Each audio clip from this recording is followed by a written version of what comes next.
여러분들 안녕하세요. 데이터 비주얼리제이션 시간이고요. 오늘은 우리 교과서의 마지막 챕터인 Reduce와 Focus plus Context에 대해서 배워보도록 하겠습니다. 실제로는 두 개의 단원인데 제가 하나로 합쳤습니다. 저번 수업 시간에는 이 Manipulate와 이 Facet에 대해서 배워봤는데요. Manipulate 같은 경우에는 하나의 시각화가 고정되어 있는 것이 아니라 사용자가 이 시각화에서 보여지는 내용이나 아니면 보여지는 방법 또는 보여지고 있는 데이터를 조작하게 할 수 있게 해서 사용자 탐색을 지원하자라는 목표를 가지고 여러 가지 인터랙션을 배워봤습니다. 그래서 예를 들어서 인코딩을 바꾼다거나 어레인지먼트를 바꾼다거나 오더를 바꾼다거나 아니면 뷰포인트 같은 경우에도 펜, 줌 중에서도 지오메트릭과 시멘틱이 있었고요. 로테이트를 해본다거나 로테이트는 자주 사용되진 않지만 데이터를 바꾸는 경우에도 슬라이스, 컷, 프로젝트 정도의 인터랙션을 배워봤고요. 두 번째 이 facet 이디엄에서는 하나의 뷰로는 보여줄 수 있는 것이 제약이 되기 때문에 여러 개의 뷰를 사용할 텐데 이 뷰들이 그냥 독립적으로 차트를 여러 개 그리는 것이 아니라 이 뷰들이 연결되어 있는 거죠. 그래서 이것을 coordinated view 아니면은 linked view라고 불렀고요.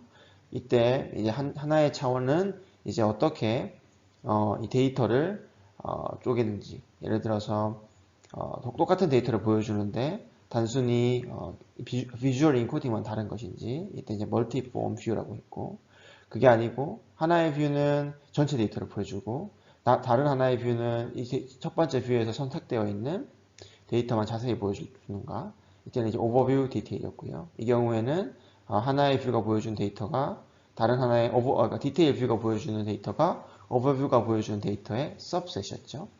그게 아니면 데이터를 파티션을 한 다음에 그 파티션 하나마다 시각화를 하나씩 그리는 거죠. 이 경우에는 이 두 개의 시각화가 보여주는 데이터가 겹치지 않죠. 이 경우에는 small multiples라고 부른다고 했죠. 그리고 시각화를 병치할 때도 이렇게 리스 얼라이먼트 형태로 일렬로 배열할 수도 있는 거고 아니면 매트릭스 얼라이먼트를 쓸 수도 있는 거고 그게 아니면 이 두 개의 뷰를 겹쳐서 표현할 수도 있는데 이것을 슈퍼임포즈라고 부른다고 배웠습니다. 그래서 이번 수업 시간에는 제가 저번 시간에 설명드린 이 5가지의 방법 그래서 크고 복잡한 데이터를 시각화하는데 사용할 수 있는 방법이 5개가 있는데 이 중에 나머지 2개 첫 번째는 reduce고요. 두 번째는 focus and context입니다. 또는 이제 embed idiom이라고 부르고요. 그래서 reduce와 embedd에 대해서 배워보도록 하겠습니다. reduce idiom의 모티베이션은 굉장히 직관적인데 핵심은 화면에 보이는 데이터의 양을 줄이겠다는 겁니다. 왜냐하면 지금 화면에 데이터가 많고 이걸 다 마크로 표현하려고 하니까 굉장히 복잡해지고 사용자의 인지적인 부하가 증가하고 있는 거잖아요. 그래서 이것을 데이터의 개수를 줄임으로써 마크의 개수도 줄이고 더 이해하기 쉽게 만들겠다는 거죠. 크게 2가지 방법이 있습니다. 필터와 애그리게이션인데요. 둘 다 굉장히 자주 사용되는 방법입니다. 필터 같은 경우에는 사용자가 어떤 조건을 설정하고 그 조건에 해당하는 데이터만 보여주고 조건에 해당하지 않는 데이터는 안 보여주는 겁니다. 이 경우에는 사용자가 아이템별로 필터를 만들 수도 있고 그래서 예를 들어서 이렇게 행을 줄이는 거죠. 그리고 아니면 이 attribute에 필터를 걸 수도 있는데 이 경우에는 보여지는 열이 줄어드는 거죠. 그래서 굉장히 직관적이고 이해하기가 쉽지만 단점은 이 화면상의 필터 아웃된 아이템은 아예 화면상에 보이지 않기 때문에 시간이 지나면 잊어버릴 수가 있어요. 그래서 필터를 계속 적용하다 보면 뭔가 인사이트를 찾아내더라도 이게 전체 모든 데이터에 찾아내지는 게 아니라 일부 데이터에만 적용되는 그런 인사이트인데 이걸 이제 잊어버리고 이런 걸 찾았다라고 잘못된 판단을 내릴 수가 있는 거죠. 애그리게이션 같은 경우에는 뭐냐면 전체 데이터를 줄이는 것이 아니라 비슷한 데이터를 원래는 이제 아이템별로 마크가 하나씩 그리는 건데 비슷한 데이터를 하나의 아이템으로 애그리게이션을 시키겠다는 겁니다. 그러면 이제 예를 들어서 평균값을 대표해서 보여준다거나 아니면은 전체 그 애그리게이트 된 아이템들을 대표하는 아이템들로 이제 각각의 엘리먼트를 그린 것이 아니라 그 아이템 하나 대표 아이템 하나만 그리겠다는 거죠. 그래서 이 2가지의 방법이 다른 거죠. 여러분들의 데이터가 커지면 하나의 방법만 택할 수 있는 것이 아니라 필터도 하면서 애그리게이트도 하는 그런 방법을 아마 택하게 될 겁니다. 필터링 같은 경우에는 화면에 보여진 엘리먼트를 개수를 줄이겠다는 거고, 그러면 핵심은 이 필터를 어떻게 만들 거냐. 이때 물론 예를 들어서 SQL 뭐 큐어리 같은 걸 써서 뭐 where 절 같은 게 있잖아요. 이런 식으로 아이템을 필터링 할 수도 있겠지만 이것이 아니라 조금 더 인간 HCI 분야에서 인간에서 이해하기 쉽고 그리고 편리하게 사용할 수 있는 방법은 이 다이나믹 큐어리를 사용하는 겁니다. 이 다이나믹 큐어리는 뭐냐면, 이때 큐어리는 뭐냐면 우리가 아는 그 필터링을 위한 그 큐어리입니다. 예를 들어서 나이는 30대 이상인 데이터를 보여주고 소득 수준은 얼마인 데이터를 보여줘라 이렇게 했을 때 이게 큐어리인데, 이 큐어리를 그냥 우리가 텍스트로 만드는 것이 아니라 다이나믹하게 사용자가 수정할 수 있게 하는 그런 인터랙션 방법입니다. 그래서 사용자가 필터를 수정할 수 있는 어떤 뷰가 있고 그 뷰에서 필터를 수정을 하면 바로 그 결과가 즉시 아래쪽에 업데이트가 되는 거죠. 다이나믹 큐어리 같은 경우에는 굉장히 자주 사용되고 있어요. 웹에서도. 예를 들어서 여기 쇼핑몰이 하나가 있는데 이 쇼핑몰에서 카테고리 같은 경우에 뭐 이렇게 쿼리를 만들 수 있죠. 체크를 해서. 제조사 같은 경우에도 삼성전자, 레노버를 체크를 하고 화면 크기도 체크를 하고 색상도 체크를 하면 이 결과에 부합하는 그런 아이템만 밑에 리스트에 보이게 됩니다. 이때 뭐 슬라이더를 쓴다거나 뭐 가격의 범위를 정할 때 버튼을 쓴다거나 아니면 콤보 박스를 쓴다거나 아니면 텍스트 필드를 써서 우리가 이 필터링 컨디션을 만들 수가 있죠. 그래서 이런 인터랙션 방법을 다이나믹 큐어리를 지원하는 인터페이스라고 하는 겁니다. 지금은 이 다이나믹 큐어리가 굉장히 자연스러운 인터랙션 방법이고 사용자들도 곧잘 사용하는데 처음에 등장했을 때는 굉장히 획기적인 그런 인터랙션 방법이었습니다. 결과를 시각적으로 뭔가 필터링을 만들고 그 결과가 바로 이제 보여지는 게 굉장히 이제 놀랄만한 거였던 거죠. 그래서 초창기의 예제를 보면 이런 식으로 이제 구현이 되었는데, 지금 이 영화 데이터셋을 탐색하는 그런 인터페이스이고요. 여기에 뭐 여러 가지 위젯을 사용해 가지고 필터링을 할 수가 있고, 그리고 영화의 길이로도 필터링을 할 수 있고, 뭐 관람 제한으로도 필터링을 할 수 있고, 그리고 여기 보면 장르로도 필터링 할 수 있는 걸 볼 수 있습니다. 그래서 이런 식으로 필터링을 해서 이 결과에 부합하는 그런 영화들만 보이고, 사용자는 영화 한 개를 선택을 하면 그 디테일을 이렇게 디테일 뷰에서 볼 수가 있는 거죠. 이 다이나믹 큐어링을 위해서는 이 큐어리를 만드는 그런 위젯들이 필요합니다. 예를 들어서 체크 박스가 있다던가 아니면 뭐 셀렉트 박스 같은 게 있어야 되는 거죠. 근데 사실 이렇게 사용자가 이런 인터페이스를 만들어서 한번 사용해 보라고 하면 이 사용자는 이 데이터에 대한 선행 지식이 없는 상태에서 탐색을 위해서 이런 인터페이스를 사용할 거잖아요. 그러면 이 필터링 조건을 적용을 해야 되는데 이게 이제 굉장히 어렵습니다. 이게 선행 지식이 없는 경우에. 예를 들어서 쇼핑 같은 경우에 내가 특정 브랜드가 관심이 있다. 그러면 그 브랜드를 그냥 선택을 하면 되는 것인데, 그런 조건 없이 그냥 탐색을 한번 해보고 싶다. 그러면 이제 이것을 선택을 하면, 어떤 조건을 선택을 하면 이 뷰가 어떻게 바뀔지에 대한 그런 선행 감각이 없기 때문에 좀 막연한 거죠. 그래서 이를 이제 조금 완화하기 위해서 이 위젯에 데이터에 대한 아주 간결한 정보를 보여줄 수가 있는데, 이렇게 이제 간결한 정보를 시각화 형태로 같이 위젯과 함께 보여주는 방식을 이 센티드 위젯이라고 합니다. 그래서 지금 보면 우리는 이건 위젯이에요. 이 슬라이더예요. 슬라이더인데 지금 보면 이 슬라이더만 있는 것이 아니라 거기 위에 작은 바가 있어서 이 바의 높이와 이 바의 색깔이 다른 정보를 보여주고 있는 거죠. 그러면 이거를 이제 사용자가 이 슬라이더로 필터링을 만들 때 이 조건을 바탕으로 데이터에 대한 선행 지식이 없어도 여기는 바가 기니까 이 바가 뭔지 궁금하네 라는 식으로 필터를 만들 수가 있는 거죠. 여기 같은 경우에도 4개의 체크박스만 옵션이 A부터 D까지 있는 것이 아니라 이 보면은 이 별점이 있어가지고 이 옵션에 대한 간결한 정보를 보여주고 있는 거고요. 여기도 지금 이 리스트에서 몇 가지의 데이터셋을 선택할 수 있는데 이 박스의 컬러가 데이터의 크기를 보여주고 있는 거죠. 그래서 이런 식으로 추가적인 정보를 보여줘서 이 필터링을 만드는 인지적인 부하를 좀 줄일 수가 있고요. 여기도 마찬가지입니다. 지금 보면은 뭔가 지금 이 하이라키가 있어서 여기서 특정 아이템을 선택을 해야 되는 것 같은데, 이때 컬러 인코딩을 써서 이 아이템의 상태를 추가적으로 보여주는 거죠. 그래서 이 센티드 위젯 같은 경우에도 예를 들어서 뭐 아까 봤던 네이버 쇼핑 예제 같은 경우에는 딱히 이런 위젯이 있진 않은데, 그래도 최소한 예를 들어서 삼성전자가 있다. 그러면 여기 괄호 열고 데이터의 아이템은 몇 개가 있는지 이 정도는 보여주잖아요. 물론 이제 조금 더 잘 만든다 그러면 이렇게 시각적인 요소를 좀 더 넣어서 데이터에 대한 메타 데이터를 잘 이해할 수 있도록 할 수 있겠죠. 다이나믹 큐어링 같은 경우에는 이제 아이템의 개수를 줄이는 필터링 방식인데 애트리뷰트의 개수도 줄일 수 있습니다. 물론 이 경우는 그렇게 자주 사용되지는 않는 것 같습니다.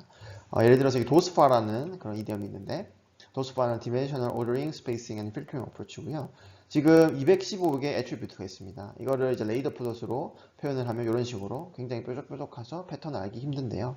이때 215개의 애트리뷰트를 다 표현하는 것이 아니라 이 애트리뷰트의 순서를 바꾸고 그리고 뭐 유사도랑 그리고 중요도에 따라 가지고 필터링을 한 겁니다. 그러면 이렇게 이 개수를 훨씬 줄일 수가 있고 그리고 이런 각각의 아이템들을 비교를 할 때 전체 이렇게 지금 보면은 다 뾰족뾰족하기만 하고 유사도를 판별하기 어렵잖아요. 그렇지만 이렇게 하게 되면은 조금 더 비슷한 아이템들을 찾기가 쉽다는 거죠. 예를 들어서 이 아이템과 이 아이템은 좀 유사해 보이네요. 왜냐하면은 이 뾰족한 부분이 약간 비슷한 방향에 있기 때문에 그리고 뭐 이 아이템과 이 아이템이 비슷해 보이고 이런 식으로 이때는 좀 더 알아보기가 힘든 거죠. 그렇지만 애트리뷰트를 필터링하는 방식으로 그리고 이걸 자동화해서 필터링하는 방식으로 데이터 유사도를 시각적으로 분석하게끔 할 수 있는 거죠. 앞서 설명드린 방식은 필터링에 대한 것이었고 이제 애그리게이션 같은 경우에는 하나의 그 아이템이 하나의 마크로 표현되는 것이 아니라 여러 개의 아이템이 하나의 마크로 표현되는 겁니다. 그럼 당연히 개수가 줄겠죠. 그래서 이 여러 개의 아이템을 대표하는 하나의 아이템으로 애그리게이션 시키고 그리고 그 대표한 아이템만을 마크로 표현하는 겁니다. 그래서 기존 방식들이 이제 원투원 매핑이었어요. 그러니까 하나의 아이템이 하나의 마크로 표현되는 거죠. 스캐터 플롯의 경우 하나의 아이템이 하나의 점으로 표현되는 거죠. 그렇지만 애그리게이션을 쓰게 되면 여러 개의 마크가 여러 개의 아이템이 하나의 마크로 표현되기 때문에 이제 N-to-1 매핑이 되는 겁니다. 또는 이제 Many-to-1 비주얼 패러다임으로 부르기도 하고요. 그래서 이 경우에는 그럼 N개의 아이템이 어떻게 하나의 아이템으로 애그리게이션이 되냐를 결정해야 되는데 뭐 자주 사용되는 방법은 새로운 애트리뷰트를 derive 하는 겁니다. 예를 들어서 뭐 어떤 하나의 퀀터티티브한 거를 보고 싶다. 그러면 이제 average를 구한다거나 average 같은 경우에는 뭐 median을 쓸 수도 있는 거고 미니 값을 쓸 수도 있는 거고요. 아니면 모드를 쓸 수도 있는 거고요. 아니면 최소값, 최대값을 구한다거나 아니면 카운트를 구한다거나 아니면 합계를 구하는 방식으로 여러 개의 아이템을 애그리게이션 시키는 거죠. 그리고 흔히 이제 애그리게이션을 쓰게 되면은 이 애그리게이션 되는 정도를 사용자가 조절할 수 있는 그런 인터랙션을 추가하는 것이 좋습니다. 그래서 좀 더 파인 디테일을 찾고 싶다 그러면 애그리게이션 레벨을 낮춰서 데이터를 최대한 유지하고 그게 아니라 전체적 오버뷰를 보고 싶다. 애그리게이션 높여서 몇 개 이제 아주 적은 수의 엘리멘트만 그리는 거죠. 가장 많이 사용되는 이제 애그리게이션의 예제로 히스토그램이 있겠습니다. 히스토그램 같은 경우에는 하나의 데이터 아이템이 하나의 바로 표현되는 것이 아니죠. 히스토그램 같은 경우에는 이 0에서 5, 웨이트가 0에서 5 사이인 데이터 아이템들을 이제 개수로 애그리게이션을 시킨 다음에 그 개수를 바의 높이로 표현하는 겁니다. 그러니까 하나의 바가 실제로는 n개의 아이템에 대응될 수가 있는 거죠. 그러니까 이것은 애그리게이션을 쓴 시각화라고 볼 수가 있겠습니다. 히스토그램 같은 경우에는 중요한 것이 이 빈의 개수가 몇 개냐, 몇 개로 할 것이냐. 이 경우에는 이제 이게 레벨 of aggregation 되겠죠. 빈의 개수가 많단 말은 애그리게이션 레벨이 낮은 거고 빈의 개수가 적다는 말은 데이터들이 다 합쳐진다는 거니까 애그리게이션 레벨이 높다는 거죠. 그리고 하나의 빈의 범위가 어떻게 되는 거냐. 그래서 예를 들어서 데이터에 단순히 여러분들이 그냥 최소 최대로 범위를 구한 다음에 그 범위를 10등분하면 이것은 효과적이지 않습니다. 왜냐하면 예를 들어서 최소값이 1.28이고 최대값이 뭐 10.56이라 그러면 이거 두 개의 레인지를 구한 다음에 10으로 나누면 이 넘버가 좀 깔끔하지 않기 때문에 예를 들어서 우리가 좋아하는 넘버는 이제 2나 5의 10의 배수잖아요. 이걸 이제 나이스 넘버라고도 부르는데 이 넘버들이 나이스하지 않기 때문에 인간이 이제 중간에 있는 빈의 범위를 이제 해석하기 어렵죠. 그래서 나이스 넘버를 바꿔줘야 되는데 그래서 결국 이제 각각의 빈의 레인지가 얼마가 되냐가 이제 중요한 거죠. 그래서 이 히스토리 같은 경우에는 이 what, why, how framework를 해서 분석하는 내용이 좀 중요한데 지금 보면 원래 데이터는 테이블이에요. 원래 데이터는 테이블인데 표현하는 데이터는 derived 테이블입니다. 그러니까 결국은 하나의 아까 그 퀀터티브한 애트리뷰트로 카운트를 해서 여기 보면 이제 아이템 카운트 per bin이라 돼 있죠. 카운트를 해서 그 카운트를 한 결과를 보여주는 거죠. 그래서 이제 히스토그램을 보면 전체적인 데이터의 분포를 알 수가 있는데 뭐 시메트릭한 데이터의 경우에는 이렇게 빈이 이렇게 대칭으로 생겼을 거고요. 하나에 이런 꼭대기만 있는 거고 그리고 왼쪽으로 스큐된 데이터의 경우에는 이렇게 왼쪽은 낮고 오른쪽이 높은 형태가 나타납니다. 그래서 skew to left라고 하면 왼쪽이 낮고 오른쪽이 데이터가 많은 겁니다. 그래서 skew to right라고 하면은 이거는 이제 왼쪽이 높고 오른쪽이 낮은 거죠. 유니폼한 경우에는 그냥 다 비슷한 바이 길이를 얻는 거고 바이모달한 경우에는 그러니까 이런 꼭지점이 두 개가 있는 거죠. 여기 하나가 있고 두 개가 있다. 이렇게 두 개를 표현할 수 있는 거고 멀티모달의 경우에는 이렇게 여러 개가 다 표현이 되는 거고요. 그리고 이 빈 사이즈 또는 애그리게이션 레벨을 정하는 것도 중요한데 지금 보면 빈 사이즈가 0.1일 때는 이 두 개 모두 이 꼭대기라고 보시면 되겠습니다. 그래서 이런 두 개 모두가 다 보이죠. 그렇지만 빈 사이즈가 너무 넓거나 또는 이제 애그리게이션 레벨이 너무 높을 경우에는 지금 두 번째 모드는 사라졌죠. 그래서 이 히스토그램을 볼 때는 이 애그리게이션 레벨을 좀 바꿔가면서 볼 필요가 있습니다. 그리고 이 빈의 범위의 경우에도 단순히 데이터의 최소값과 최대값을 범위를 구한 다음에 그걸 10으로 나누는 것이 아니라 이 범위를 이 나이스 넘버로 바꾸어서 그러니까 2와 5와 10의 배수로 바꾸어서 좀 더 인간이 이해할 수 있게 인간이 중간에 있는 빈의 범위를 알기 쉽게 할 수 있습니다. 그래서 지금 보면은 이 중간에 있는 범위가 12.6부터 16.8이라고 하면 별로 직관적이지 않은데 아래쪽 같은 경우에는 지금 빈의 너비가 0.2죠. 그리고 0.2의 경우에는 2와 5의 10의 배수잖아요. 2 곱하기 10분의 1이잖아요. 그러니까 더 이제 중간에 있는 빈의 위치를 파악하기가 쉽겠죠. 그래서 D3 같은 경우에는 여러분들이 축을 그릴 때 자동적으로 축의 그 틱을 이렇게 나이스 넘버들만 잘 찍어줍니다. 이게 실제로 구현을 하면 생각보다 조금 이제 귀찮은 부분이 있고 예외 처리할 것이 좀 많거든요. 그래서 이제 D3 같은 경우에는 좀 더 편리한 거죠. 산점도의 경우에도 이렇게 애그리게이션 쓸 수 있는데 산점도는 1대1 매핑이니까 이거는 이제 애그리게이션이 안 쓴 거 아닌가요? 라고 생각할 수 있습니다. 그런데 예를 들어서 데이터 아이템이 너무 많은 경우에 그럴 경우에는 이 화면에 이 픽셀의 그러니까 해상도보다 데이터의 그 서로 다른 조합이 너무 많은 경우에는 어차피 우리가 아무리 정확하게 표현하더라도 이 1픽셀보다 더 좁은 간격을 디스플레이 상에 시각할 수가 없잖아요. 그러니까 이 현실적인 제약상 이 산점도는 사실상 이 가로의 픽셀 수 곱하기 세로의 픽셀 수만큼의 빈잉이 적용된 거라고 생각할 수가 있는 거죠. 왜냐하면 그 사이에 0.5픽셀을 우리가 그릴 수가 없기 때문에. 그래서 이 경우에는 이제 데이터가 1픽셀 단위로 지금 그려지고 있는데 한 아주 작은 1 곱하기 1픽셀의 이 빈에 포함되어 있는 이 점의 개수를 이 색깔로 표현하고 있는 예제입니다. 그러니까 산점도는 이론상으로는 원투원 매핑을 써야 되지만 실제로 화면상에 그려질 때는 우리가 픽셀만큼으로 이제 비닝이 되는 거죠. 그러니까 이때는 이제 2디멘셔널 비닝, 2차원 비닝이겠죠. 그래서 이렇게 비닝을 통해서 애그리게이션 결과를 보여주는데 이 예제 같은 경우에는 그 카운트를 빈에 속한 점들의 개수를 색상으로 보여주는 예제입니다. 그리고 애그리게이션을 사용하는 예제로 박스 플롯과 베이스 플롯이 있는데요. 이건 뭐냐면 박스 플롯은 그러니까 유니베리트 서머리를 보여줍니다. 그러니까 하나의 퀀터터티브한 차원이 있고 여기에 값이 여러 개가 있는 거죠. 그래서 1, 2.5, 3.5, 뭐 5 이런 식으로 있는 거죠. 그러면 가장 단순한 방법은 이게 x축을 하나 두고 여기에 1, 2.5, 3.5, 5에다가 뭐 이런 식으로 표현을 하는 거겠죠. 이걸 바코드 플롯이라고 부르죠.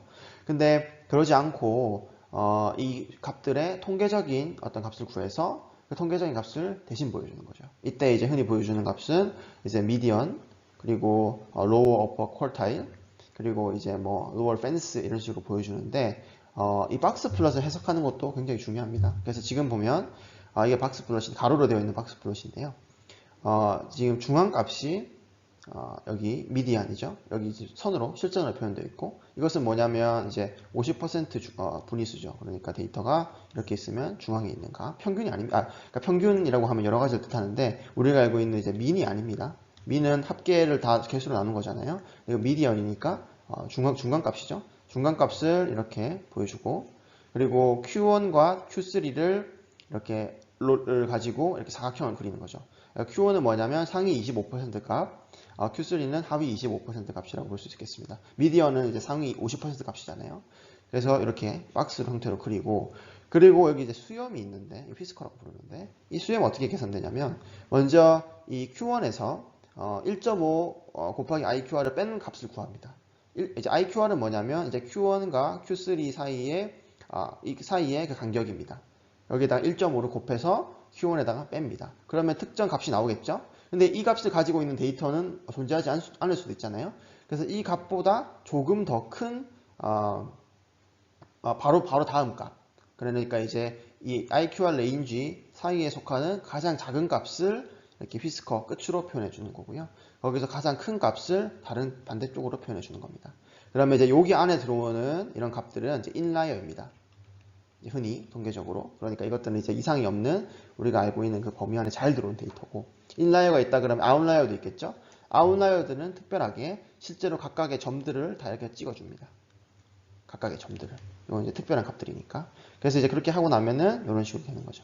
그래서 지금 이거 세로로 한 예제인데, 뭐 여기 보면은 미디안은 여기고, Q1, Q3가 여기 있고, 여기는 이제 최대값, 여기는 이제 IQR 레인지 안에 들어오는 최소값. 근데 실제로 이거보다 더 작은 아웃라이어가 하나가 있네요. 이 값인 거죠. 그래서 이 실제 데이터의 분포에 따라서 이 박스 플롯의 생김새가 조금씩 달라지는데, 그냥 박스 플롯으로 사용을 하면은 조금 알아보기 힘들 때도 있습니다. 지금 보면 이제 노멀 같은 경우에는 이런 식으로 생겼고, S는 이제 skewed인데요. 이거는 지금 skewed to left가 되겠죠? right가 되겠죠? 왜냐하면 이게 지금 미디엄 값보다 좀 더 아래쪽에 와 있다는 거니까, 이제 지금 실제로 데이터는 이런 식으로 생기는 거니까 오른쪽으로 스큐 된 거죠. 그래서 이런 식으로 보여주고, 보니까 아웃라이어도 오른쪽에 많이 있네요. 그리고 이제 픽드 같은 경우에도 이제 이런 식으로 생기고, 이거는 이제 조금 더 뾰족한 그런 분포라고 보면 되겠습니다.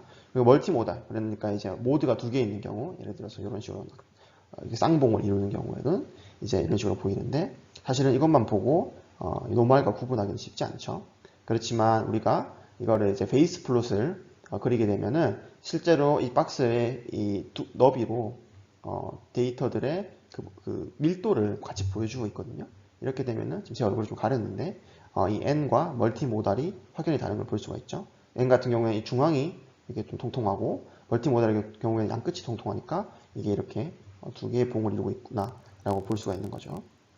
그래서 원투원 매핑을 사용하는 비주얼리제이션들을 스케일러빌리티를 위해서 매니투원을 사용하도록 바꾼 예제들이 많이 있습니다. 그래서 이 예제도 이제 Hierarchical Parallel Coordinates라고 부르는 예제인데요. 우리가 Parallel Coordinates에서는 원래 축이 여러 개 있으면 하나의 아이템이 이렇게 폴리라인으로 표현이 되고, 그래서 원투원 매핑을 사용하고 있는 거잖아요. 근데 이 예제 같은 경우에는 이 데이터 아이템들에 대해서 Hierarchical Clustering을 적용을 해서 비슷한 데이터 아이템들을 하나로 묶는 겁니다. 자, 그러면 여러 개의 데이터 아이템이 하나의 선으로 표현이 되겠죠. 이런 식으로 표현이 되겠죠. 근데 이러면은 이제 그냥 이게 선 하나로 표현할 수도 있겠지만, 이 경우에는 이제 각각의 애트리뷰트가 얼마나 이제 실제 범위를 가지고 있는지를 확인할 수가 없습니다. 그러니까 하나의 클래스에 속한 데이터 아이템들의 실제 이 값의 범위를 표현해주고 싶은 거죠. 그래서 지금 보면 여기는 이렇게 밴드로 표현을 하고 있는데, 이 왼쪽 예제 같은 경우에는 이 전체 데이터 아이템을 하나의 클러스로 모두 다 에그리게이트 시킨 겁니다. 이 하이어키컬 클러스터링 같은 경우에는 전에 제가 잠깐 설명드렸는데, 여러분들이 이렇게 에그리게이션 레벨을 이 스레쇼드를 조정함으로써 바꿔볼 수가 있어요. 그래서 스레쇼드를 가장 높게 하면은 이제 하나의 클러스터만 얻게 되는 거죠. 자, 그 경우에 이제 이렇게 평균값이 이런 분포를 따르는 거고, 그렇지만 여러 개의 데이터 아이템들이 다 속하니까 이 하나의 애트리뷰트의 범위는 실제로 이 값만 가지는 건 아니잖아요. 그래서 그 범위를 이 두께로 표현하고 있는 겁니다. 지금 보면은 이 왼쪽 애트리뷰트 같은 경우에는 대부분의 데이터 아이템들이 비슷한 값을 가지는데, 이 두 번째 애트리뷰트 같은 경우에는 굉장히 넓은 범위를 가지니까 시각화가 잘 안 된 거죠. 그러니까 클러스터링이 잘 안 된 거죠. 그래서 이 경우에는 클러스의 개수를 조금 늘리는 거죠. 늘리게 되면은 이런 식으로 몇 개의 클러스터로 나눌 수가 있는 거죠. 이 경우에는 이제 밴드는 더 줄어들지만 이 클러스의 개수가 늘어나니까 라인의 개수도 더 많아지는 거죠. 그래서 지금 보면 이 클러스터가 하나가 있는데, 이 클러스터의 이제 범위는 이 정도가 되는 거죠. 최소 최대값은. 그래서 이런 식으로 이제 클러스터링해서 데이터에 표현하고자 하는 마크 개수를 줄이되, 여전히 이제 원래 데이터에 대한 정보를 좀 보여주고 싶으니까 각각 애트리뷰트에서 최소 최대값을 밴드 형태로 보여주는 방법을 적용할 수 있습니다. 그리고 추가적으로 이 예제 같은 경우에는 지금 색깔, 휴를 사용하고 있는데, 휴가 비슷한 데이터의 경우에는 비슷한 패턴을 가지고 있는 거예요. 그러니까 예를 들어서 여기 보면 이 클래스도 초록색이고 이 클래스도 초록색이잖아요. 그건 뭐냐? 왜 둘 다 비슷한 색이냐면 실제로 이 애트리뷰트는 다르지만 뒤쪽에서 이 두 개의 클래스는 비슷한 애트리뷰트를 가지기 때문에 애트리뷰트 값을 가지기 때문에 비슷한 색깔이 할당된 겁니다. 그래서 이 hue에다가 이 similarity를 할당하는 것이 약간 이제 좋은 경우도 있고 나쁜 경우도 있는데 어쨌든 이 예제 같은 경우에는 이 hue의 클래스 similarity를 대응할 수 있는 그런 색깔을 잘 추출해서 사용하고 있습니다. 그리고 이제 산점도를 또 애그리게이션을 하는 예제 중에 이제 멀티 클래스 덴시티 맵이라는 그런 예제가 있는데 이거는 이제 제가 몇 년 전에 한 연구인데 예를 들어서 우리가 스캐터 플롯을 이렇게 그리잖아요. 근데 스캐터 플롯에 점이 너무 많아지면 다 점을 다 찍으면 다 밀도가 동일하게 보이기 때문에 밀도를 드러내기 위해서 이런 식으로 덴시티 맵을 그립니다. 그러니까 2디멘셔널 비닝을 하는 거죠. 이런 식으로 하나의 빈에 속한 데이터의 그 개수를 이렇게 색깔의 진하기로 표현하고 있는 거죠. 그런데 이제 산점도 같은 경우에 하나의 점이 클래스를 가질 경우, 그러니까 하나의 카테고리컬 밸류를 더 가질 경우에 흔히 색깔이나 쉐이프로 매핑을 하잖아요. 그래서 이 경우에는 이제 멀티 클래스 스캐터 플롯이 되는 거죠. 지금 보면 이렇게 점들이 있는데 4개의 클래스가 있는 거죠. 보면은 빨간색, 주황색, 초록색, 파란색이 있는 거죠. 자, 그럴 경우에 그러면 이제 이것도 역시 점이 많아지면은 덴시티 맵으로 바꿔야 되는데 멀티 클래스인 데이터에 대해서 덴시티 맵을 그리려 그러면 어떤 식으로 그려야 되는가를 이제 연구한 그런 논문인 거죠. 여러분 한번 생각을 해보세요. 어떻게 이 차트가 클래스 정보까지 표현할 수 있도록 바뀔 수 있는지.